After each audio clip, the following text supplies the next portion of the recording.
Hello friends, welcome to positive vibes by Simran. और आज जो हम कहानी आपको सुनाने वाले हैं उस कहानी का नाम है शादी के बाद प्यार कहाँ गया। शादी के बाद प्यार कहाँ चला जाता है? क्यों कुछ रिश्तों में शुरुआत की गर्माहट धीरे धीरे ठंडी पड़ जाती है? ये कहानी है सायरा की, जिसने अपनी शादी तो पूरी ईमानदारी और पूरे प्यार से निभाई, लेकिन वहीं उसने खुद को खो दिया। सायरा की जिंदगी शादी से पहले बहुत सिंपल थी, लेकिन सपनों से भरी हुई। उसने सोचा था कि शादी के बाद उसकी जिंदगी सुकून से भर जाएगी। आरव उसकी बातें ध्यान से सुनता था, उसकी खामोशी भी समझ लेता था। शुरुआत में सब कुछ वैसा ही था, सुबह की चाय साथ, छोटी छोटी बातें और भविष्य के सपने। उस समय सायरा को लगता था कि यही तो प्यार है, लेकिन वक्त के साथ साथ चीजें बदलने लगी। आरव अब घर में तो था, लेकिन सायरा के साथ नहीं। उसका ज्यादातर समय मोबाइल और ऑफिस कॉल्स में गुजरता था। जब सायरा बात करती तो जवाब छोटे और बेमन से होते थे। कई बार उसने बात करने की कोशिश की, लेकिन आरव ने कह दिया कि तुम बहुत ज्यादा सोचती हो, और सायरा चुप हो जाती। वो समझती थी कि शायद उन्हें काम का प्रेशर है, जिम्मेदारियां बढ़ गई है। पर हर बार समझौता करने से इंसान धीरे धीरे खुद को खोने लगता है। एक दिन अचानक सायरा को तेज बुखार हो गया। दिन भर उसने घर और ऑफिस के बीच खुद को संभाला, लेकिन शाम तक उसकी हालत काफी बिगड़ गई।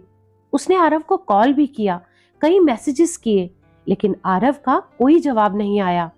और रात को जब आरव घर लौटा तो सायरा उम्मीद कर रही थी कि शायद वो पूछेगा कि क्या हुआ, तुम कैसी हो। लेकिन आरव ने बस इतना कहा कि क्या है सायरा, तुम्हें हमेशा कुछ ना कुछ होता ही रहता है। और फिर वो दूसरे कमरे में चला गया। और उस पल सायरा को बुखार की तकलीफ से ज्यादा अपने दिल में तकलीफ महसूस हुई। और अगले दिन सायरा की मां नीलम जी, जब उन्हें सायरा के फोन करने पर पता चला कि सायरा की तबीयत ठीक नहीं है, तो वो शाम को उससे मिलने चली गई। एक दिन पहले आरव के उस बिहेव से सायरा पहले ही टूटी हुई थी, लेकिन जब उसने अपनी मां को देखा और उनसे गले मिली तो सायरा के सब्र का बांध टूट गया। उसने सारी बातें अपनी मां से शेयर की, और उसकी मां ने देखा कि सायरा अंदर से टूट चुकी है। सायरा की मां बहुत समझदार थी।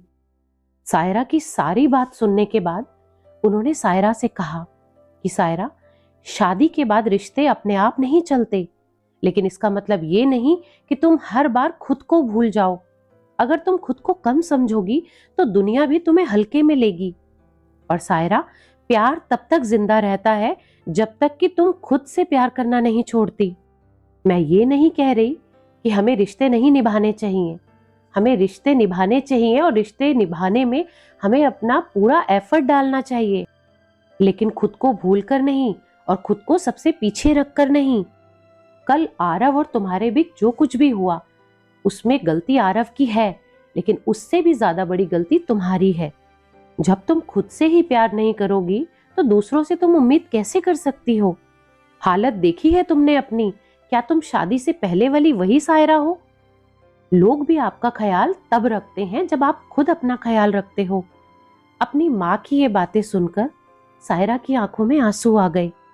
उस रात सायरा आईने के सामने खड़ी हुई। पहली बार उसने खुद को ध्यान से देखा। थकी आंखें, बिखरे बाल और वो चेहरा जिसमें अब चमक नहीं थी। और तभी उसे एहसास हुआ कि आरव ने उसकी बेइज्जती नहीं की, बल्कि उसने खुद को अनदेखा करके उसने खुद की बेइज्जती की है। उसने बहुत शांति से खुद से ही कहा कि सायरा, अब बस, मैं खुद को खोकर किसी के लिए नहीं रहूंगी। अब मैं सबसे पहले खुद को प्यार करूंगी, और अपनी खुशी को अब बिल्कुल आखिर पर नहीं रखूंगी। अगली सुबह सायरा बदली हुई थी। वो खुद के लिए उठी, खुद के लिए समय निकाला और खुद की देखभाल करने लगी। धीरे धीरे उसका आत्मविश्वास लौटने लगा, और यही बदलाव सबसे पहले आरव ने नोटिस किया। अब सायरा इंतजार नहीं करती थी कि आरव उसे नोटिस करे। वो खुद को खुश रखती थी, और शायद इसी वजह से आरव को एहसास हुआ कि उसने सायरा को हमेशा के लिए मौजूद समझ लिया था। आरव ने भी अब खुद को बदलने की कोशिश की। वो काम से लौटकर मोबाइल अलग रख दिया करता और सायरा के साथ बैठकर बात करने लगा और छोटे छोटे एफर्ट्स करने लगा। ये बड़े बदलाव नहीं थे, लेकिन ईमानदार थे। धीरे धीरे सायरा की वो पहले वाली हंसी वापस लौट आई और उन दोनों के रिश्ते में फिर से सुकून आने लगा। और सच यही है कि शादी के कुछ साल बाद कई रिश्तों में यही दौर आता है। प्यार आदत बन जाता है और आदत की कदर कम हो जाती है। रिश्ते को बचाने के लिए बड़े वादों की नहीं, बल्कि छोटी छोटी चीजों की जरूरत होती है। साथ बैठकर बात करना, हाल पूछना और सबसे जरूरी अपनी गलती मानना। रिश्ता अगर खराब होने लगे और उसे ठीक करने की कोशिश दोनों तरफ से होने लगे तो रिश्ता फिर से वही बन जाता है जैसा वो पहले था। तो दोस्तों, अगर आपके रिश्ते में भी कभी प्यार धीरे धीरे कम हुआ था और आपने उसे फिर से सही किया, तो अपनी कहानी हमारे साथ जरूर शेयर कीजिए। हम आपकी पहचान छुपाकर आपकी कहानी को अपने चैनल पर अपलोड करेंगे। हो सकता है आपकी कहानी सुनकर किसी की जिंदगी में कोई उम्मीद जाग जाए। तो अगर ये कहानी आपको पसंद आई हो तो लाइक करें, कमेंट करें, शेयर करें और चैनल को सब्सक्राइब करना ना भूलें। Thanks for listening.